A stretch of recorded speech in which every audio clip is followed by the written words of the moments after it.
Planning to start a business in UAE Mainland but confused about the process, costs, and approvals? In this video, I'll walk you through the exact step-by-step process, simple, clear, and mistake-free. Hi, I'm Aditi D. Sharma, and today I'll show you how to set up a UAE Mainland company right away. By the end of this video, you'll understand the complete process, the actual cost involved, and the most common mistakes to avoid.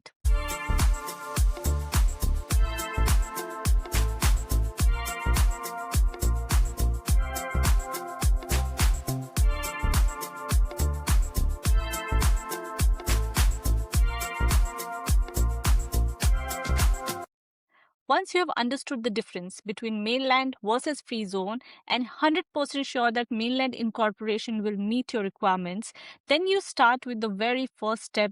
But if you are still confused between mainland and free zone, then watch my dedicated videos on types of mainlands and free zones for better clarification. I shall provide the links in the end screen. When we start with the company incorporation process for mainland, there are few steps that can be done online, that is remotely, and there are certain steps for which your physical presence is required.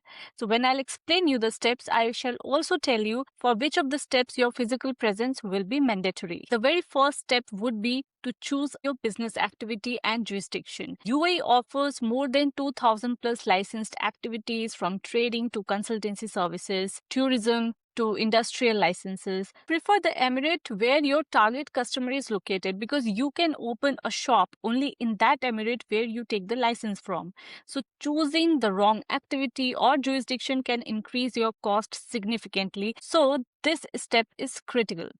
Step 2 would be to reserve your trade name, and of course this can be done remotely with the Economic Department Authority of that respective Emirate. That is, it could be Dubai Economic Department if you're registering your company in Dubai Mainland, Sharjah Economic Department if it's in Sharjah, and likewise Ajman, Abu Dhabi. So you need to register your company with the respective economic department of that particular emirate where you are planning to open your company. When you are deciding the trade name for your company, you must follow UAE regulations. It should not be offensive or have any religious references. It must be unique and relevant. Your brand name matters, so choose wisely. The third step would be to get initial approval, which can also be done remotely. Your physical presence in UAE is not required, and this is like going to be your very first official approval from the government. It simply means that you are allowed to proceed with the business setup. The fourth step would be to secure office space and to get a tenancy contract, which in Arabic is called ijari.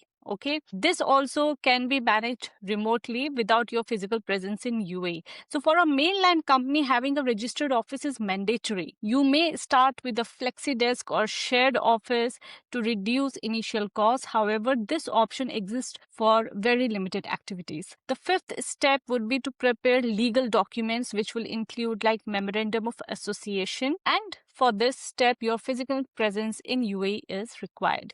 The good news is that many activities now allow 100% foreign ownership. That means no local sponsor, Emirati sponsor is required for majority of the activities. Let me know if you want me to make a dedicated video on the activities where local sponsor is mandatory in the license. The sixth step would be to get external approvals if required. Basically, there are certain activities which require additional approvals. For example, if you're getting into food business, municipality approval is required. For anything related to medical activities, Dubai Health Authority or the health authority of that respective emirate, their approval will be required. If your activity is related to, say, transportation, then Roads and Transport Authority approval will be required. So it entirely depends on your business type whether any external approval will be required during the company incorporation or no.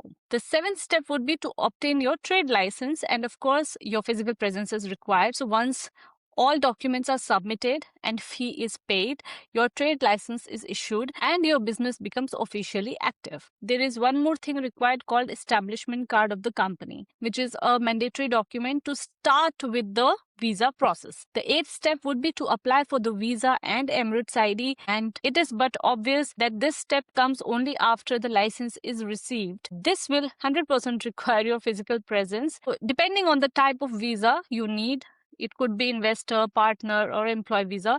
So the process for that will begin. Medical test will take place. Insurance needs to be taken. And finally, the Emirates ID will be issued. For a visa process, I'll have a separate dedicated video wherein I'll explain you that what all steps are there to process any residence visa in UAE. All right. So once you have the Emirates ID, this allows you to legally live and operate your business in UAE. The ninth step would be to register for corporate tax and open a corporate bank account for your company. This is one of the most important steps because banks in the UAE require proper documentation and clarity on your business model. So be prepared. Now let's talk about the cost breakdown. Let's talk numbers. The license fee would range anywhere between 10 to 20,000 dirhams. It depends on the business activity, number of shareholder. All these factors decide what is going to be the license fee.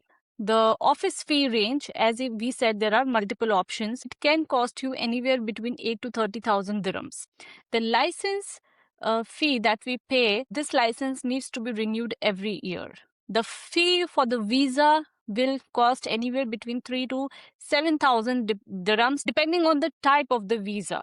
The total estimated cost for opening a mainland company in UAE can be anywhere between 15 to 40,000 dirhams depending on your setup. So let me now tell you something about the common mistakes. See, here are some of the costly mistakes that you must be avoiding. First of all, not revealing the actual objective or the purpose behind company formation. If you haven't watched my video on this particular topic, then I shall add that link in the end screen of the video wherein I have clearly explained that when you are opening a company in UAE, why is it important for you to explain your actual purpose to your consultant? Because accordingly, the consultant will guide you. The next is choosing the wrong business activity. Sometimes people, due to lack of guidance, they end up choosing incorrect activities or incorrect jurisdiction. One of the major problems is also that customers do not provide the required documents for license registration in the correct format. For example, the basic documents required are like passport copy, tourist visa, if you're a tourist. If you're already a resident, then residence visa, the national ID of the country. All of this has to be in the correct format. So what do I mean by correct format? Like clear PDF copy scanned through a scanner. The government portals often do not accept mobile clicked photos or unclear images, which leads to delay in the process. So the next mistake is that many of the clients, they prefer going with the cheapest consultant instead of the right one. And then there will be no proper guidance, no proper setup services. Like you need to understand that the company incorporation is not just limited to one-time activity. Once you have opened a company, there are many other things and guidance you will be requiring. Like you need to renew your license, some government approvals required, amendments to be made in the license in future, tax filing, keeping you updated with ever-changing regulatory compliances, helping you with bank account opening, visa proceedings in future if you plan to liquidate, audits, trademark, attestations required many a times for approvals or for the visas in future, any legal contracts you want, branch openings. So there could be many things who will require the services post incorporation. So you need to opt for a right consultant than a cheap consultant. And also one of the major mistakes is ignoring the bank account process and not taking proper assistance, leading to application rejections and delays. Many a times clients plan to do it by themselves, but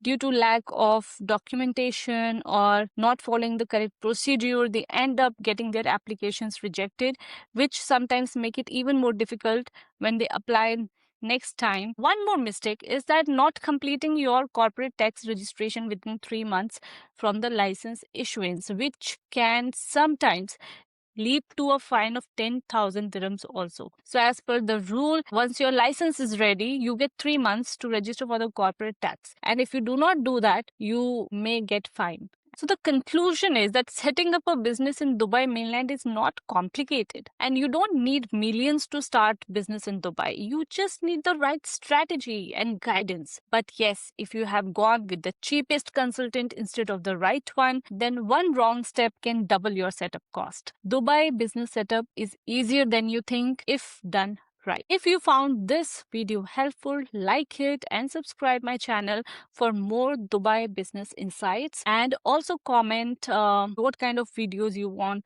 or any particular kind of business you want to know about, or you want to understand the setup process for any particular business activities. In my next video, I shall explain the step-by-step process to open a company in free zone. So stay tuned and take care of yourself. Bye bye.